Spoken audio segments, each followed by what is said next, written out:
Olá, seja muito bem-vindo, bem-vinda a mais um Que Tem Vaga. Hoje meu convidado, o empresário Carlos Bush. Seja muito bem-vindo, Carlos. Prazer é meu, muito obrigado. Temos muitos assuntos para tratar aqui, a começar sempre pela empregabilidade e a importância de olharmos para os cargos em alta, principalmente quando falamos de tecnologia. Vamos começar por aí? Vamos lá. Qual é a sua análise a respeito? A minha análise é que a gente passou por uma fase, digamos, o mercado romantizando muito a tecnologia por si, né? E hoje a gente identificou que, como é que eu vou te colocar, que o consumidor, tudo que tem a ver com melhor atender as pessoas, se relacionar com as pessoas é o que tem mais valor. A tecnologia está entrando muito mais na escala das coisas hoje. Então, as pessoas que estão muito mais preocupadas em entregar melhor, de servir melhor, são os principais cargos que estão abrindo no mercado. Se a gente for olhar, desde a preocupação de ESG, como é uma pauta super pertinente hoje no mercado, a questão de personalizar atendimentos. Então, o mercado ele tem evoluído muito para personalização, para o melhor servir, né? Então, tudo que for trabalho, no sentido de agregar valor para as pessoas, tem tido muito mais espaço hoje do que a tecnologia por si só, sabe? Porque antes a gente acho que viveu um momento de muita romantização. Pois Né, é sobre importante isso. a gente falar sobre isso porque muita gente teme, né? A substituição de mão de obra. Mas não é bem por aí. Se a gente olhar pelo copo meio cheio, a tecnologia pode ser uma aliada potente para essa questão mesmo humanitária e empregabilidade como um todo, não é? Sabe que eu sempre faço uma analogia olhando para o passado, né? O que o passado nos ensinou até hoje? Que não foi a tecnologia que mudou, foi muito mais as pessoas de não entenderem que elas tinham papéis novos. Então, pensando em inteligência artificial, que se fala muito hoje, a inteligência artificial não substitui a nossa agregação de valor. Ela pode nos permitir fazer coisas que a gente não fazia antes. O que eu vejo muitas pessoas é o medo, ele está muito no lado assim, nossa, como é que eu vou fazer isso agora que a inteligência artificial pode fazer uma parte por mim? Nossa, olha quantas outras coisas tu pode fazer se tu se preocupar que o teu foco é agregar valor, por exemplo. Sim. Né? Então, eu acho que está abrindo muito mais oportunidade do que antes. Eu gosto muito de falar para os empresários que eu converso que a gente vive talvez a era da abundância como nunca se viveu. Porque se você parar para pensar, hoje a gente tem muito mais oferta, hoje em dia tem muito mais acesso à informação, a gente vive num mundo muito mais visando os direitos iguais entre as pessoas, então é o melhor momento para crescer. Só que às vezes as pessoas procuram no lugar errado, tipo, muito mais na romantização da tecnologia ou no medo, do que no quanto isso vai abrir de portas, né? É esse olhar diferenciado que é necessário, que você cita, principalmente quando a gente fala também de diferenças de gerações no mercado de trabalho, né? Exato. A gente tem principalmente os mais jovens agora, sejam eles entrando ou pensando no que fazer em termos de qualificação necessária. É um período que a gente sabe que é desafiador, essa entrada, permanência e maturidade na questão de carreira. Como é que você olha a questão geracional também nesse contexto, Bush? Eu acho que os nossos pais, talvez eles pensavam que a gente não teria sucesso porque a gente era diferente, né? Então, de certa forma, a gente tem um bias, né? A gente tem um comportamento de achar que o jovem não está correto. Mas, na verdade, o jovem, ele é sempre uma evolução. Não estou dizendo que é melhor ou pior, é uma evolução, um modelo diferente. Então, a gente hoje, pela primeira vez na sociedade, a gente está de 5 a 6 gerações convivendo juntas. É uma mudança absurda, né? E o que às vezes a gente não para prestar atenção é que cada dia que passa, mais essas gerações novas passam a ser os protagonistas do mercado. Então, o que vai mudar, na minha opinião, o que está conflitando, é que hoje em dia se questiona mais, hoje em dia se preocupa mais com certas coisas que no passado não eram pautas pertinentes, né? Mas eu não vejo o jovem sem compromisso, como alguns falam, eu não vejo o jovem desinteressado, eu só vejo ele talvez trazendo pautas que antes não se tinha espaço para discutir e que hoje tem. E num mundo que aí sim é muito mais acelerado do que antes, né? A tecnologia deu muito mais escala, né? Mas no final do dia são pessoas, se a gente estiver focado em servir mais as outras pessoas, vai ter sempre espaço. Pois é, né? são desafios, muito propósito também envolvido e protagonismo dos colaboradores dentro das organizações, com todos esses avanços, acelerações e tal. E essa coisa do propósito é muito significativo, né? A permanência ou não em um ambiente de trabalho, a escolha também de estar ali, não só pela questão financeira, muitas vezes, que era muito pesada quando a escolha era feita ou não, mas propósito, você ficar ali porque você se identifica com aquela organização. Isso veio também com muita força pós-pandemia, principalmente. Muita força. E se a gente pegar até 20 anos para trás, para agora, a gente for analisar, o mercado, de maneira geral, mudou tudo, né? A gente não tinha muitas opções no passado, né? Até grandes marcas, era um ambiente muito mais conservador, no sentido de não tinha tanto risco de competição. Hoje, com a personalização de cada um de nós poder fazer o que quer, assistir o que quer, permite com que, talvez, quem antes não tinha espaço, tenha espaço hoje. Então, no momento que o mercado se tornou mais democrático para que as empresas possam ter sucesso, automaticamente abriu-se muito mais oportunidade para que eu, você e outras pessoas possam escolher onde trabalhar. E aí que entra o grande conflito, aquele modelo do chefe para o modelo do líder, né? Essa empresa faz o que com o dinheiro que eu estou entregando na compra? Ela ajuda a sociedade? Eles têm um comportamento adequado ao que eu penso? As pessoas se preocupam hoje em dia com o que as empresas fazem. A mesma coisa onde eu trabalho, né? Essa empresa que eu trabalho, ela de fato faz o que ela fala ou não faz? É uma empresa que está preocupada com as mesmas coisas que eu como sociedade ou não? Porque no final do dia, essas são as pessoas que vão comandar a sociedade a partir de agora. Então, independente de qualquer coisa, a pauta da discussão mudou. Então, para mim, assim, um propósito é uma das coisas mais importantes. Eu sou um cara, eu vivi muito tempo vivendo com outras gerações de trabalho e eu não vou dizer que eram modelos que eram errados. Naquela época era o melhor modelo, mas hoje são modelos que não seriam mais aceitos, né? Hoje em dia, a gente está muito mais preocupado em fazer o cliente querer, por exemplo, pegar vendas. Hoje em dia, a preocupação muito maior é fazer o cliente querer comprar do que eu querer fazer a venda. No passado, não. No passado, era muito mais força de venda, por exemplo. Então, queria eu ter nascido agora, viu? O mundo mudou bem na minha vez. Olha né? só, quem nasceu agora. Eu acredito que, eu não diria que está mais fácil, eu acho que está mais abundante. Sim. Porque está mais igual, está com mais chance de discussão, tem escolha. Pô, se a gente voltar 30, 40 anos, será que as pessoas tinham escolhas como tem hoje? Será que elas teriam um espaço para ter um diálogo? Será que existiam programas como esse para trazer uma pauta dessas? Né? Então, eu acho que ampliou, eu acho, a capacidade que a gente tem de cada um poder ser mais quem é, né? E cultura organizacional também é algo que é preciso dessa mecânica fina de você ir ali, fazer um ajuste ou outro, se preocupar. O olhar humanizado sobre as organizações também é uma questão que é fundamental, acredito. Sem que dúvida. a manutenção. A gente fala de soft skills, falamos também de saúde mental, então esse olhar humanizado veio para ficar, não é? Veio para ficar. E você trouxe um ponto super importante que é o lado do soft skill, né? Minha experiência, assim, eu já contratei, com ao mesmo tempo passei a não contar com alguns profissionais por muito tempo, e eu te digo que 99% das vezes era soft skill que estava envolvido. E eu acho que hoje se dá mais valor a isso, se dá mais valor a qualificar as pessoas, em preparar as pessoas. A gente está numa transição, né? Então, por isso que é um assunto ainda muito importante para a nossa conversa, porque a transição geracional sofreu mais com a mudança. Porque no passado, como você não tinha opção de escolha, meio que você aceitava que era assim. No momento que o mercado começou a dar mais opção de escolha do que a gente quer comer, para onde a gente vai, as pessoas no trabalho também, e aí começou o conflito. Então, meio que fez uma curva, né? Agora as pessoas estão com um ambiente muito melhor para se trabalhar. Obviamente que existem empresários que não entenderam que o mundo mudou, né?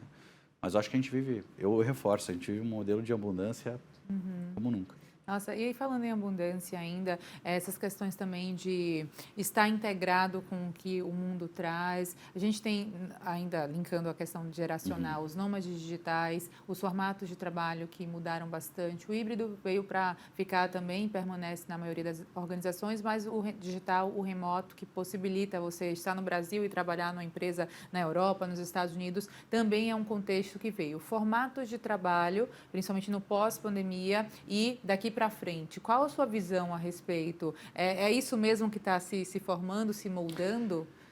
Eu poderia ser oportunista, como eu vou te responder, para falar mais, talvez, do que eu gostaria de ser. Eu ainda tenho uma cabeça, pelo meu modelo de trabalho, que sem uma parte presencial, a gente não tem uma conexão tão grande entre pessoas, entre culturas. Mas isso tem a ver com a minha geração. Eu não posso afirmar que esse modelo não funciona nas novas gerações. Eu acredito muito na flexibilização. Eu acho que a liberdade é tudo para uma empresa. Então, se a gente puder juntos trocar ideias, ter ambientes colaborativos, ótimo. É o que eu acredito muito. E as pessoas terem liberdade. Antigamente existia um termo que os livros antigos de gestão, antigos 15 anos atrás, né? eles falavam muito num caos organizado, eles chamavam em inglês organized freedom, ou seja, uma liberdade organizada. Então, eu acho que esse é o modelo que eu acredito. Traduzindo para os pontos de modelo híbrido, as pessoas terem um grau de liberdade focado no compromisso que elas têm, mas sempre ter um ponto de contato, sabe? A gente sabe, lá que a nossa cultura fica. Mas eu posso estar errado, porque eu sou de outra geração. Então, eu estou tendo muito cuidado de colocar, porque eu não posso dizer que é assim. É o modelo que eu acredito que é.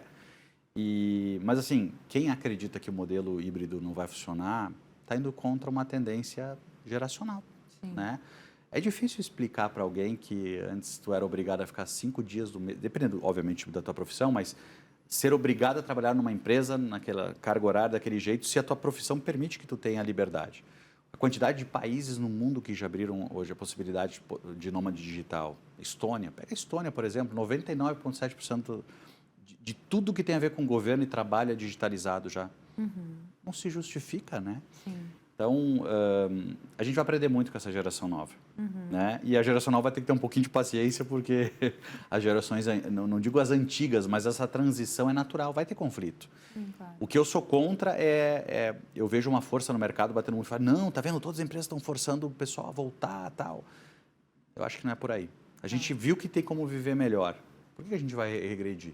Sim, né? É bem relativo o ponto de vista e, claro, cada um se adequa da melhor maneira e como funciona mais, né, para o seu próprio empenho pessoal, profissional, enfim, e geral também, quando falamos dessa troca mesmo entre os colaboradores. Você falou da Estônia e, além dessa questão desse exemplo pontual, queria também que você fizesse uma comparação, seu olhar, sua visão sobre o Brasil para com outros países nesse sentido da empregabilidade. A gente vê que dados de emprego não se descolam da economia, muito pelo contrário, há um reflexo direto. E também essa troca entre os países, né? Quando a gente olha para a Ásia, para a Europa, para a América, Estados Unidos e aqui para o nosso país. Como é que você traz esse termômetro aí, essa comparação? Eu acredito que o Brasil ele está num nível de modernidade, vamos chamar assim. Eu vou chamar no mundo empresarial. Né? Obviamente que uma indústria pode estar mais para a esquerda ou para a direita, mas assim, em linhas gerais, nós somos um país muito avançado. Né? Se a gente se compara com a América do Norte, por exemplo, Estados Unidos, Canadá, enfim, o Brasil tem um varejo agressivo como eles têm, a gente tem uma percepção de consumidor muito avançada. Se a gente vai para a Ásia, tirando as questões de modelos de geopolíticos, a Ásia tem um modelo muito mais, na minha visão, agressivo do que o nosso. No sentido de a venda a qualquer custo. O Brasil, eu vejo um país muito equilibrado nisso. Então, quando eu olho o Brasil, eu vejo, puxa, um país que tem uma condição fantástica. O que eu vejo que é talvez o ponto de melhoria que a gente perde para todo mundo. Consciência das pessoas que elas têm que procurar conhecimento, né? A gente está muito naquela coisa, tem aqueles falas populares, né? Que fica dando soco na parede. Tá? Eu vejo o brasileiro com tanta oportunidade dele fazer diferente e muitos ainda persistem no modelo de não ver que se abriu muita oportunidade.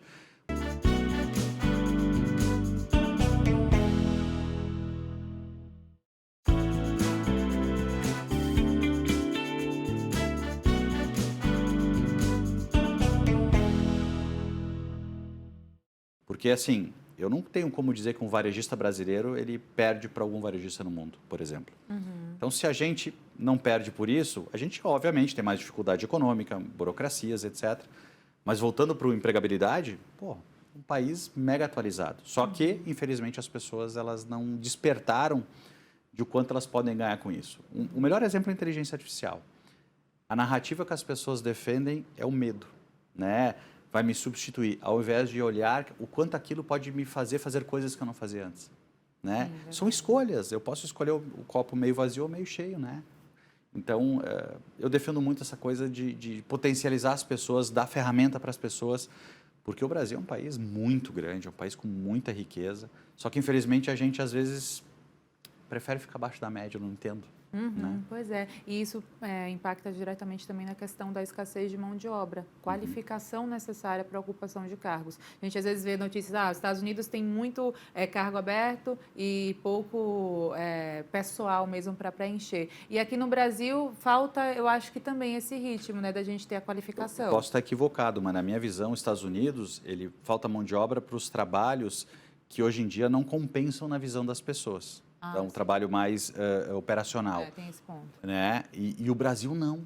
O Brasil é um país que a gente tem uma mão de obra farta para isso e as pessoas não estão buscando, estou generalizando, mas assim, uma grande parcela poderia dar um passinho a mais para ocupar esses cargos acima. Talvez o futuro do Brasil seja viver o que os Estados Unidos vive hoje, né? Mas as pessoas não estão fazendo a transição. Então, está muito mais na narrativa do medo.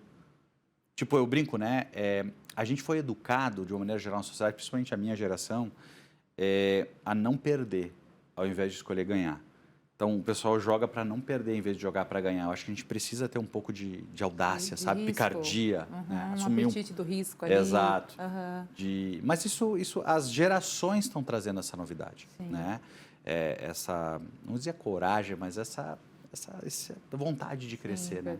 Sim, não à toa também que o número de empreendedores cresce e é muito significativo quando a gente fala dos índices aqui do Brasil em termos de empregabilidade. Ou seja, essa questão do risco, de vamos lá, vou ser dono do meu próprio negócio, né? Vou ter a gestão da minha própria carreira, da minha vida, veio também com muita força, essa reformulação. O que é que faz sentido hoje? A vida é tão efêmera, então o que é que eu faço agora, né? Eu acho que também foi um olhar que, principalmente o período mais crítico da pandemia trouxe, perdas de emprego generalizada e tal. Então, as pessoas tiveram que se reinventar mesmo. Eu acho que o caminho foi bem por aí, nessa reflexão, né, Luiz? E se a gente olhar, a pandemia, obviamente, teve setores que sofreram muito mais que outros, mas se a gente olhar hoje, eu tenho certeza que está muito melhor do que era antes.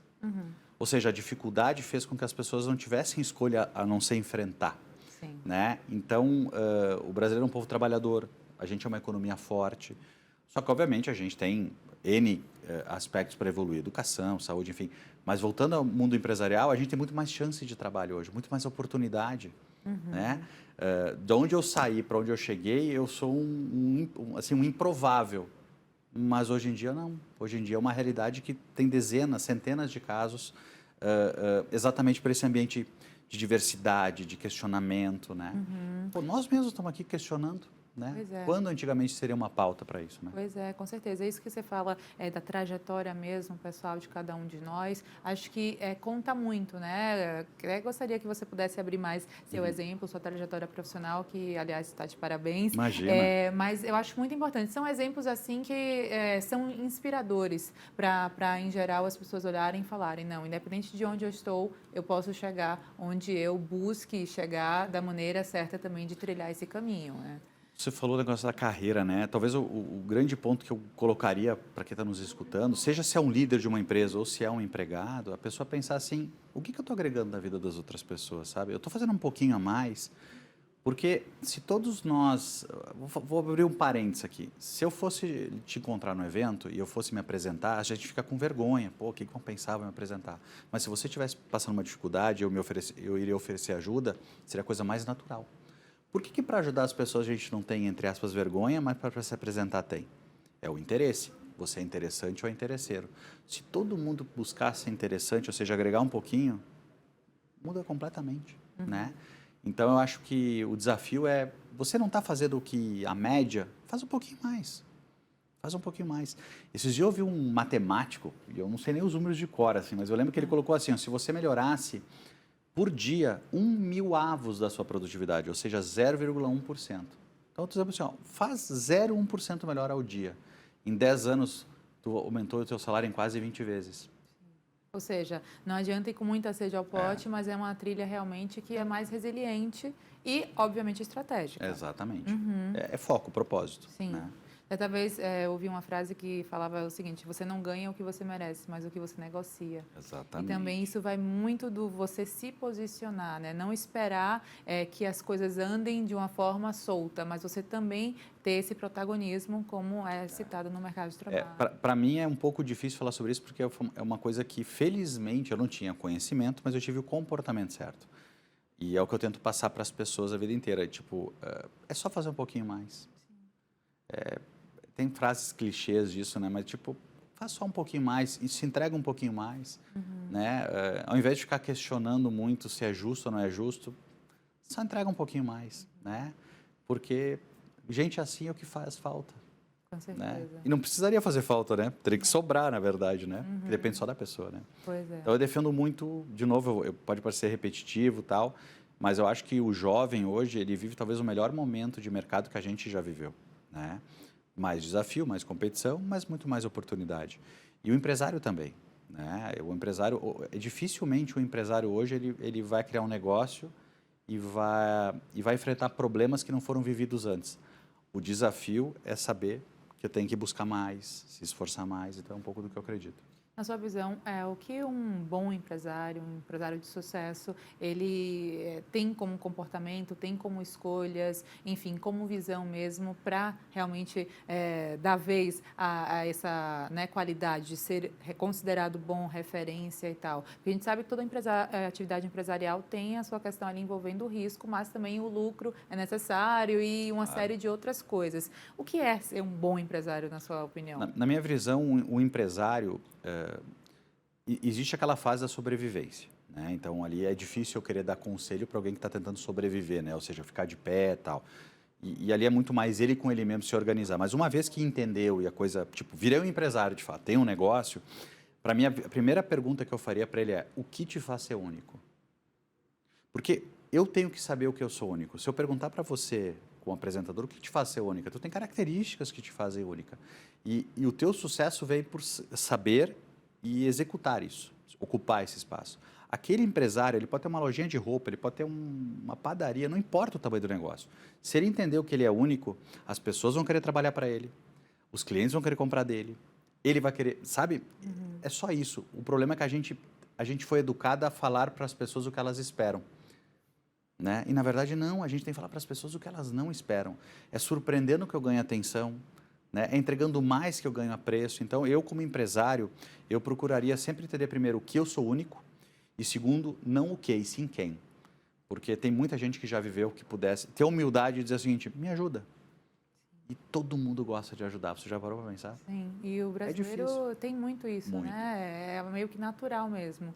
Tem iniciativas que são, assim, vistas de uma maneira Esse muito teu ponto é bem legal, porque hoje pela manhã eu estava conversando com um empresário de Portugal, que eu estava mentorando hoje pela manhã, e ele me trouxe assim: nossa, eu invejo de uma certa forma o brasileiro, porque eu vejo vocês querendo se ajudar muito mais do que nós lá. E aquilo me marcou, porque realmente, né, o brasileiro ele tem essa característica. Só que, como eu falei, é uma questão cultural de jogar mais para não perder do que jogar para ganhar. E isso é um aspecto que o empresário precisa mudar. Com certeza. Falando também dos pilares do ESG, que o mundo comenta, a gente pega o aspecto do G, da governança principalmente, também temos sustentabilidade, que é alvo de discussão geral, né? A gente tem o Brasil como sede da próxima COP, o encontro recente da ONU também reunindo líderes com questões climáticas em debate. Dentro das organizações não é diferente, e existe uma cadeia. O consumo só vai ser tido pelas pessoas que vão utilizar do serviço ou do produto daquela empresa, se tiver alinhado com coisas que fazem sentido para esse consumidor, ou seja, é uma cadeia que não se desintegra não, muito pelo contrário, é realmente, né, um ciclo. O que você analisa a respeito dessa pauta ESG nas empresas brasileiras? Eu acredito que a gente passou por um período mais superficial disso, né? Obviamente, algumas grandes companhias puxando esse assunto, mas onde é que entrou a superficialidade? Empresas menores em consciência, elas dizer que tinham estratégia ESG, achavam que aquilo era me posicionei. Não. O maior posicionamento do ESG tem a ver com o cliente e com o empregado. Porque são essas pessoas que vão julgar, vão valorar se a tua empresa, de fato, é uma empresa que eu quero comprar ou se eu quero trabalhar. Então, o empresário ele tem que entender, porque isso tem custo. Mas esse custo já está precificado na sociedade, né? A gente, de certa forma, já tem isso no dia a dia. Só que como muitas vezes a gente procura um elefante ameaçando a nossa empresa na janela e não enxerga, vai mais uma semana como estava. Só que é um monte de formiguinha, cada dia que passa, que vão tornando mais fraco o meu negócio, se eu não entender que isso é uma pauta que chegou. É como discutir direitos iguais, é como a gente discutir respeitar o próximo, coisas que a gente já superou, felizmente. ESG é o próximo. E aí, quando a gente fala de governança, a gente fala, por exemplo, de desenvolver a sociedade, Eu nunca esqueço, eu trabalhei numa empresa americana que me provocou muito sobre isso, porque eu achava que eu era uma pessoa que sabia devolver a sociedade e eu entendi que eu não sabia. E a provocação veio assim, ela botou um vídeo dizendo, Carlos, tu não consegue ajudar uma pessoa carente, por exemplo, 1% do teu tempo de trabalho do dia, que são só 5 minutos? E quando eu olhei que 1% é só 5 minutos, e se 5 minutos por dia eu olhasse para o meu processo, o que eu posso afetar menos o clima, o que eu poderia ajudar mais pessoas, o quanto isso mudaria na sociedade. Acabaria com a fome, assim, em meses. Então, essa provocação me fez entender o quanto não é o extremismo, e sim, se cada dia a gente falar mais sobre isso, mais resultados a gente vai ter como elemento que conecte clientes e funcionários. Porque hoje, se eu não me engano, mais de 60% da força de trabalho do Brasil já é inferior a 32 anos de idade. Ou seja, já é outra geração. Sim. E cada dia que passa, esse número vai aumentar, naturalmente. Então, eu só tenho cuidado para que as empresas não tomem ação pelo romantismo, e sim pela consciência. Se de fato é um valor que tu acredita, tu vai ter muito retorno. Agora, se tu quiser ser superficial, como eu vejo muitas empresas sendo, elas vão perder dinheiro. Né? Então, o ESG, para mim, é um assunto que chegou, basta você encarar ele de frente ou não. Né?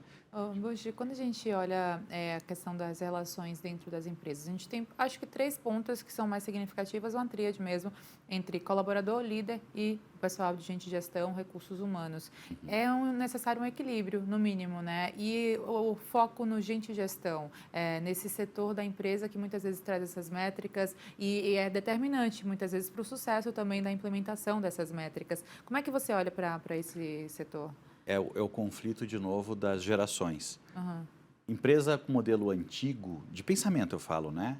O RH é uma área, nem chama de departamento de pessoas, né? O RH, o DP, etc. É a área sem poder, é a área sem budget, é a área, né? E, na verdade, é a principal área. Porque a tua empresa, não importa o que tu faça, são as pessoas que vão fazer. Então, eu não tô querendo trazer uma abordagem romântica de gestão de pessoas. Estou trazendo uma abordagem de valores. Se de verdade eu sou uma empresa que eu quero que as pessoas trabalhem comigo, porque eu tenho que merecer hoje em dia, é abundante a oferta de emprego. Né? Então, de verdade, o RH tem que ser um parceiro, tem que ser de verdade uma tríade. Eu não vejo isso na maioria das empresas ainda. Tá? Porque, vou dar um exemplo para você. Para entrevistar um CFO numa empresa, o cara deve fazer 20 entrevistas. Eles vão levantar a ficha da pessoa. RH, talvez é uma entrevista. Sim. A área financeira é a área mais fácil de tu garantir que não tenha problemas, porque existem N softwares, N processos que te dão segurança. A governança evoluiu muito. Mas pessoas, se tu contratar alguém errado, pode danificar o teu ano. Se tu não tiver uma cultura transparente do que tu como líder pensa para os teus liderados, tu não vai ter a produtividade, né? Então, para mim, não a empresa do futuro, mas a empresa consciente de ESG é uma empresa que tem pessoas como um dos pontos que tu colocaste do tripé. Né? Olha, a gente está chegando ao final já, minuto final do programa, passou rápido, o papo foi ótimo. Mas antes, sua mensagem final, rapidamente, só para a gente finalizar aqui. Eu acho a grande mensagem, para não ser tão repetitivo, mas assim, o empresário principalmente, porque o jovem, as pessoas que estão no mundo do pleno emprego hoje que a gente vive, elas têm um espaço muito grande hoje para escolher. Acho que a grande mensagem para o empresário é ele entender que quanto mais ele entender do propósito dele, não propósito no sentido romântico, propósito de verdade é o que me faz ser diferente, ser mais interessante do que interesseiro, mais resultado ele vai ter ou com o cliente ou com o grupo de colaboradores dele. Carlos Bush, foi um prazer falar contigo. Prazer é meu. Muito obrigada pela participação aqui conosco. Até a próxima. Bom trabalho sempre. Obrigado.